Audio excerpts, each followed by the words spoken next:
Hello friends, welcome to my channel. तो आज बछबारस है, हम दोनों पूजा कर रहे हैं बछबारस की। ये पूजा होती है बेटे की लंबी उम्र के लिए और मैं बहू से करवाती हूँ ये पूजा। और इसमें गाय और बछड़े की पूजा की जाती है और गेहूं का आटा नहीं खाया जाता है, कढ़ाई भी नहीं चढ़ती है और कटी हुई सब्जियां नहीं खाई जाती हैं। आखा धान खाया जाता है जैसे मोठ है या चने हैं। तो ये चीजें हमने भिगो के रखी थी रात को और अभी हम पूजा कर रहे हैं। तो आप भी चलिए हमारे साथ पूजा में, घर में ही कर रहे हैं। पहले हम बाहर किया करते थे लेकिन मैंने उद्यापन कर दिया तो अब मैं घर में ही ये पूजा करती हूँ। तो बहू भी तैयार हो गई है और चलो कर दें। तो हम लोग पूजा करेंगे अभी। अब हेलो फ्रेंड्स, तो पहले मैं आपको बछबारस की कथा सुना देती हूँ कि क्या कथा रही इस बछबारस की को व्रत क्यों किया जाता है। बेटे की माँ इसका व्रत करती है और जिनकी बेटा नहीं है वो भी व्रत कर सकती हैं। जिनको इच्छा है कि उन्हें पुत्र प्राप्त हो इसके लिए भी वो बछबारस की पूजा कर सकती है। तो इसके पीछे क्या कहानी है ये मैं आपको बताती हूँ अभी।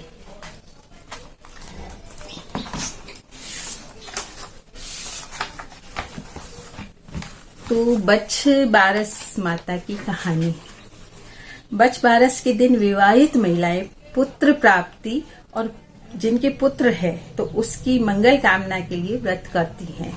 इस व्रत को रखने वाली स्त्री को गाय के बछड़े की और गाय की पूजा करनी चाहिए। गाय और गाय का बछड़ा न मिले तो मिट्टी की गाय और बछड़ा बनाकर भी आप पूजा कर सकते हैं। तो ये पूजा जरूर करें। जिनके पुत्र नहीं है वो और जिनके पुत्र है वो भी करें।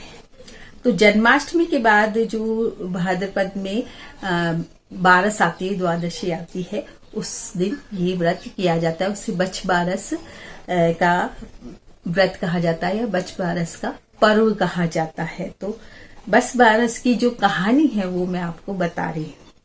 बहुत समय पहले की बात है। एक गांव में एक साहूकार रहता था जिसके 7 बेटे थे और पोते भी थे। उस साहूकार ने गांव में एक तालाब बनवाया। तालाब में पानी नहीं भरा, बहुत टाइम तक पानी नहीं भरा। तो उसने पंडित से पूछा तो पंडित ने बोला कि आप अपने किसी बेटे, बड़े बेटे या पोते की बलि देंगे तो इस तालाब में पानी आ जाएगा। तो साहूकार ने अपनी बहू को पीहर भेज दिया। उसके 2 लड़के थे तो उसको पीहर भेज दिया, एक बेटे को साथ में भेज दिया और बड़े वाले पोते की जो है बलि दे दी। बलि देते ही बरसात हुई, बादल गरजने लगे, बरसात हुई और तालाब भर गया।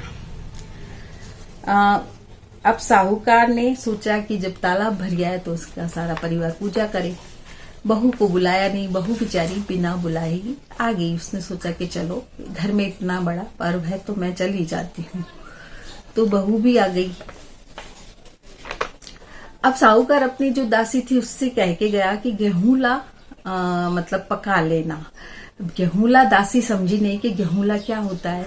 गेहूं के जो धान होता है उसको गेहूंला भी बोलते हैं। लेकिन उनके घर में एक गाय का बछड़ा भी था जिसका नाम गेहूंला था। दासी ने सोचे समझे बिना उस गेहूंले को काट के, यानी बछड़े को, गाय के बछड़े को काट के और कढ़ाई में चढ़ा दिया, लोहे की कढ़ाई में। इसलिए बछबारस का व्रत करता है वो लोहे की कढ़ाई का खाना नहीं खा सकते, ना ही लोहे के चाकू से कोई सब्जी काट के खाई जाती। जब बड़ी बहू आई और उसने अपने बेटे के लिए पूछा कि मेरा बेटा कहाँ है, तो उसी वक्त जब वो लोग पूजा कर चुके थे तो उसी वक्त उसका बेटा मतलब मिट्टी से नहाया हुआ और मिट्टी में भरा हुआ तालाब से निकला। तो सास ने भगवान मनाया और बछबारस माता की मतलब बहुत शुक्रिया अदा किया कि ना मेरे पोते को उन्होंने बचा लिया।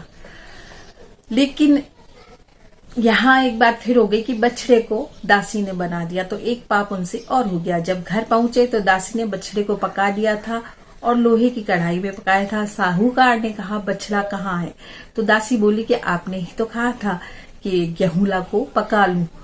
अब साहूकार ने कहा कि एक पाप तो हम करके आए, दूसरा फिर हो गया पाप।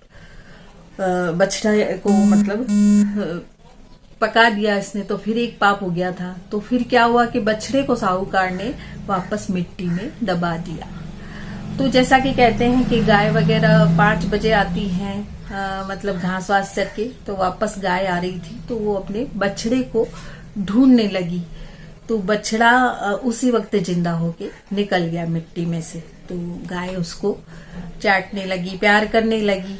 तब साहूकार ने सोचा कि तो बछबारस जो माता है उसका ही चमत्कार है। तो उसने फिर सारे गांव में कहा कि है ना, बछबारस के दिन हर औरत जो बेटे की माँ है वो व्रत रखेगी, पूजा करेगी गाय और बछड़े की। और इस तरह से ये व्रत होने लगा। और औरतें सारी जितनी भी गांव की थी, जिनके बेटा था और जिनके नहीं भी बेटा हो, तो वो लोग बछबारस की पूजा करने लगी।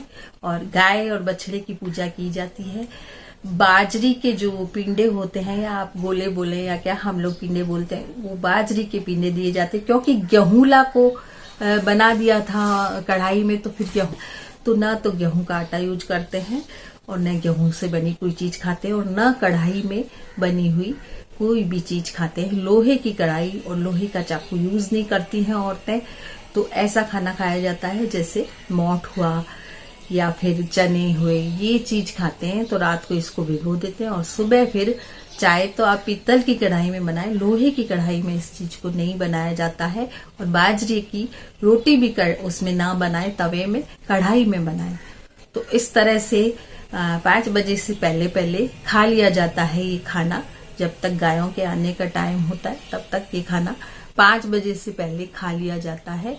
और इसमें जो भी बेटे की माँ है वो पूजा करती है। हम लोग भी पूजा करते थे, बाहर जाकर, जहाँ जिस गाय के बछड़ा होता था वहां जाकर करते थे। इसका उजैना भी होता है, तो वो मैं कर चुकी हूँ। इसलिए मैं आजकल घर में पूजा करती हूँ और बहू से भी इसलिए करवा रही हूँ कि कभी पोता हो जाएगा। तो मेरी सास भी मेरे से ये व्रत करवाती थी जब मेरे क्षितिज नहीं था, प्राची शिप्रा भी नहीं थी। आप जानती होंगी प्राची शिप्रा के जो चैनल हैं, वो मेरी दोनों बेटियां हैं, तो वो भी नहीं थी और क्षितिज भी नहीं था। तो भी मेरी सास मेरे से पूजा करवाती थी और फिर मेरे क्षितिज हो ही गया, प्राची शिप्रा हो गई, उसके बाद क्षितिज हो गया। तो ये व्रत मैं बहुत टाइम से करती हूँ और आप सब भी करें जरूर।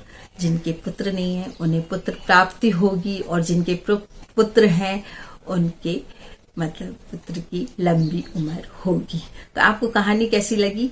अब देखिए आप पूजा, मैंने और बहू ने पूजा कैसे की, वो पूजा आप पूरी देखिए।